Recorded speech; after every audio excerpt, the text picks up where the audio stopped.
Anne,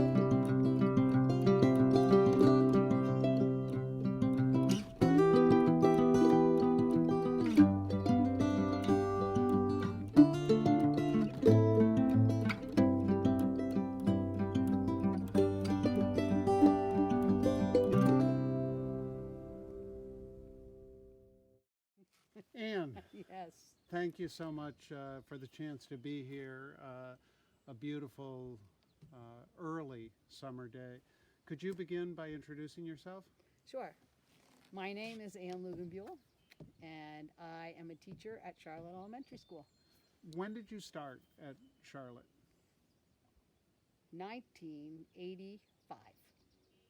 So, before the MLTI arrived, uh, what did technology access look like at Charlotte? And did technology play a role in your professional life, your personal life at school? Yes, I was. I always thought of myself as an early adopter. So we had desktop computers in every classroom. I was the resource room teacher, which was special ed and gifted and talented, and I took on the role of technology person. We, I remember way back we had um, TRS 80s and some old Commodore 64s. And we played around with technology, but it was definitely a sideline. It was something that some kids got to use sometimes. I think it's important. You've mentioned your school, Charlotte Elementary School. Could you describe Charlotte Elementary School, the population, how many kids? Sure. Charlotte, the town of Charlotte has about 250 to 300 people. The school has three classrooms: a pre-K, K1 classroom, a 2, 3, 4 classroom, and a 5, 6, 7, 8 classroom. And then there is a resource room, which special ed, gifted and talented. Well, special ed is run out of that resource room now. Okay, okay. And your work currently, and from the time of the start of the MLTI? And actually, what happened was, when MLTI came, I was still in the resource room, and I was watching the adoption of that into that upper level classroom, and I was very frustrated that it was being underutilized. And eventually I decided that I needed to make a change and move in there. So I now teach in the older kids classroom. So I am the lucky teacher that has had MLTI as part of my program. And we have it for the 5th, 6th, 7th, and 8th graders. Last year I had 11 students. Okay, So that's the size of the school. There are 26 students in the whole school. okay, okay. The arrival of MLTI, we go back 2002, the devices come. It's one to one as opposed, as the MLTI was being conceptualized, I've heard in other conversations, some of the early conversations, it was all about lowering the ratio. One computer for every 4 students, every 3 students.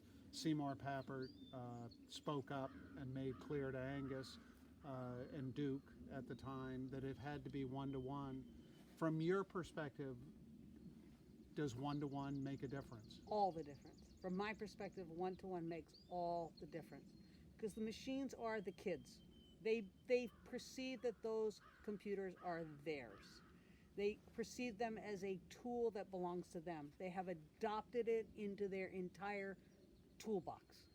If it was a machine that was on the other side of the room and they had to go over there to use it, they would not pick up their iPad and get a word spelled for them. They would not use it as a calculator. They would not use it as a notepad. They would not use it as a quick sketch art.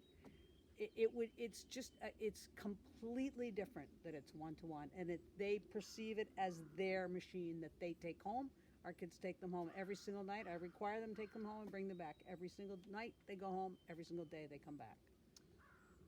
Going back to the start, and I'm intrigued by your uh, statement that from the resource room you had a concern about underutilization, and the MLTI was a game changer in so many ways, and resistance was not isolated to your school, small schools, large schools. There were many people that it didn't come naturally to, and there were some heels dug in. What did you, when you came in and said, I need to be part of this, what kinds of applications, what kinds of uses were you thinking of? The way I saw it being used was as a word processor and a research tool. That was about it. And what I wanted to see was it as a problem-solving tool, not just answering questions, but generating questions, not just consuming content, but creating content. It just needed to be fully integrated into all learning. It needed to be a part of the math class. It needed to be part of art and music and writing and reading and math and everything. It needed to be fully integrated. And it wasn't being integrated, and that was frustrating for me. We've had this conversation about, and from the start of MLTI, we talked about teachers and students meeting in the middle as learners. So you had these ideas, you wanted that to happen, but I've got to believe you didn't have a clear, you couldn't pull a book off the shelf or go to a website that said, to do those things, here's the recipe. You had to learn. Did you from the start, and are you continuing to learn along with your kids? Always. 100% all the time. And they are my best teachers. You know, my favorite thing is to be able to say to them, guys, I don't know how to do this. What are we going to do? How do we figure this out? And they always figure it out. And adults are so intimidated by technology they don't understand. Kids think nothing of technology they don't understand. They love technology that they don't understand. Their attitude is, we'll figure it out, can do, as opposed to, freak out, I don't know what to do. I always can count on my kids to figure it out. And I have got older kids, 8th graders, who've had it since 5th grade, and they are always willing to go down and help any classmates figure it out. I always think of, and I saw many times in many of the classrooms I was in, a kid figures out how to do something, and they are, to a degree, ordained as, Anne's figured this out, Anne. Yeah. Have you had experience, have there been students who are quiet, don't see themselves perhaps as a leader in the classroom, but because they have gained a technical skill, figured something out, they've been able to take that leadership role? Yes, absolutely.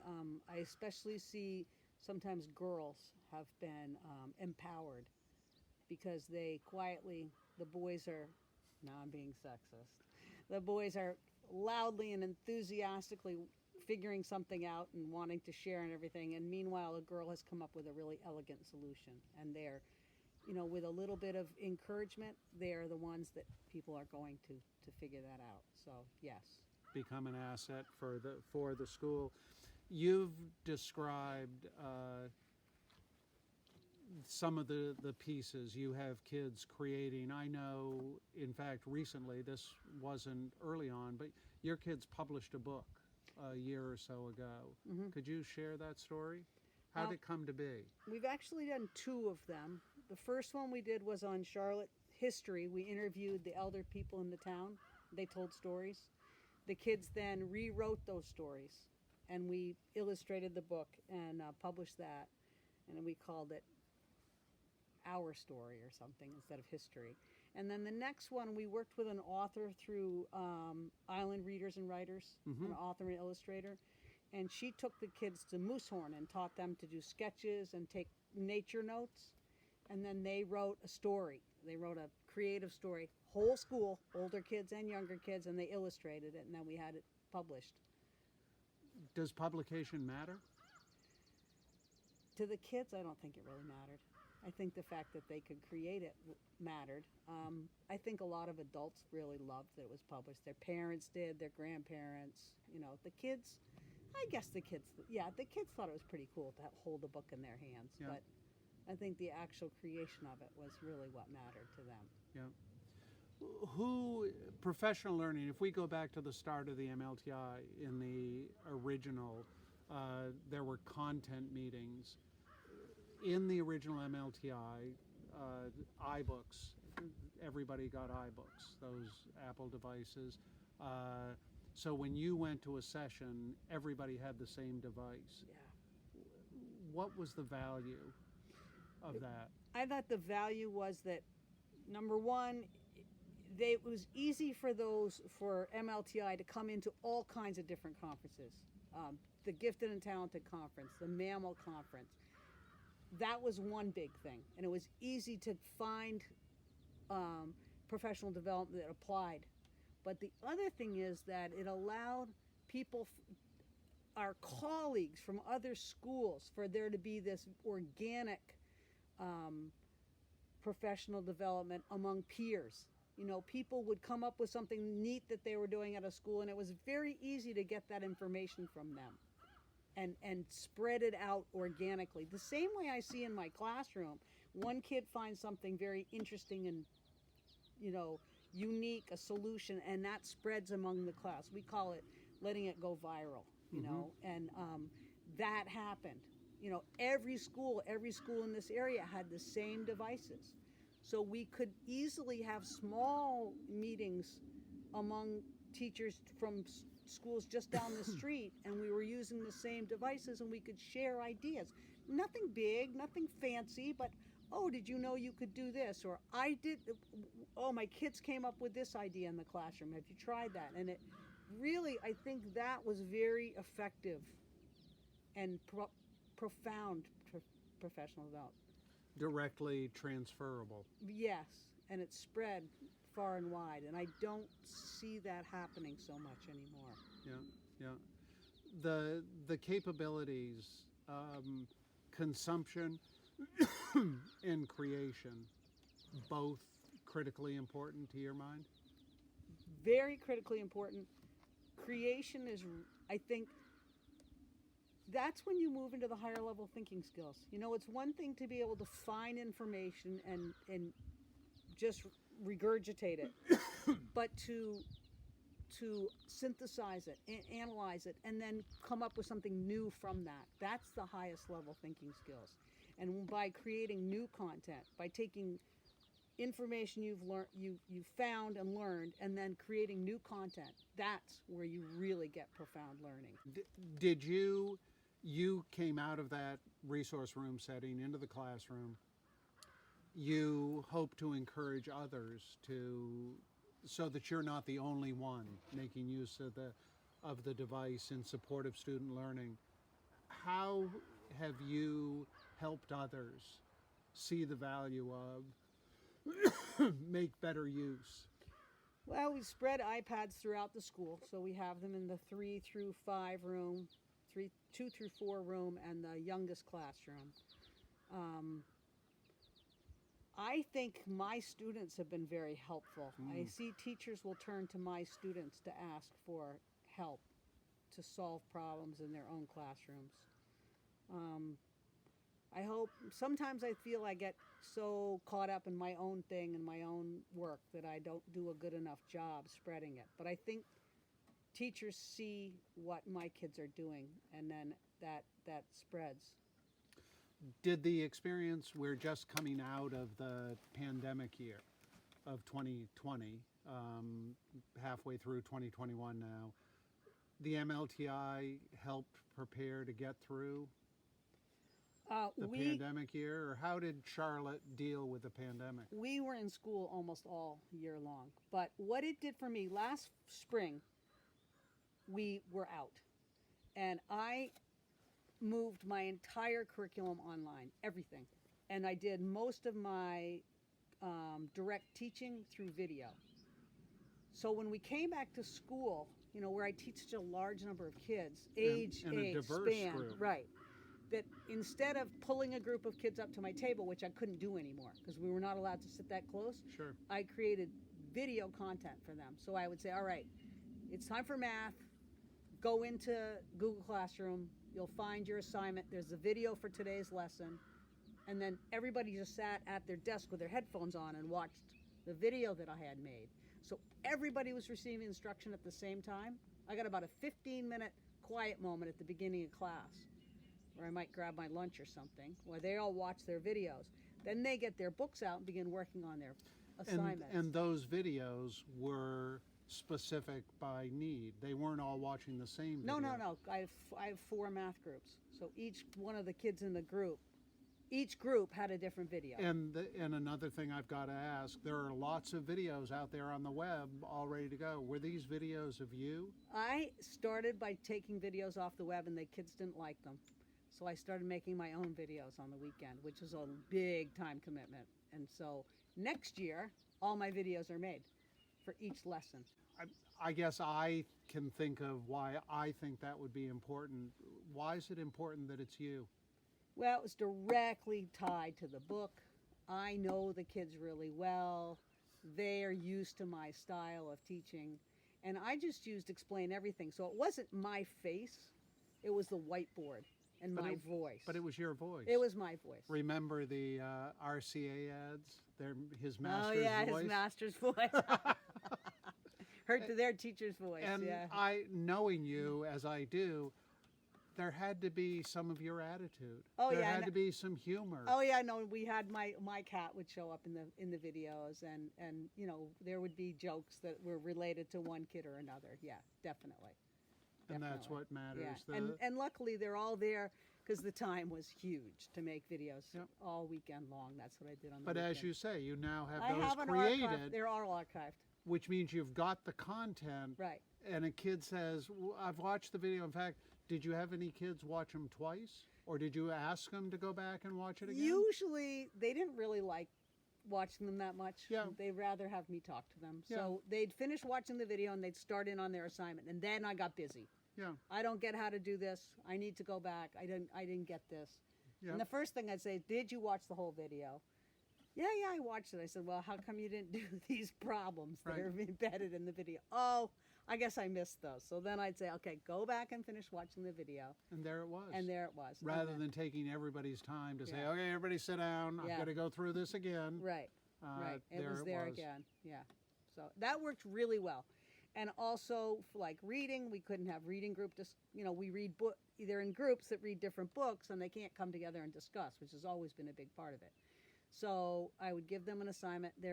Sometimes we'd have a Google document where they would go in and talk to each other on the Google document, or there were just questions that they would do as they read and then turn those in. Yeah. So everything was done by the kids at their desk with their iPads. I really shifted everything online. Was able to do that. Which I will continue that, even though the pandemic will be over and we should be able to meet in small groups.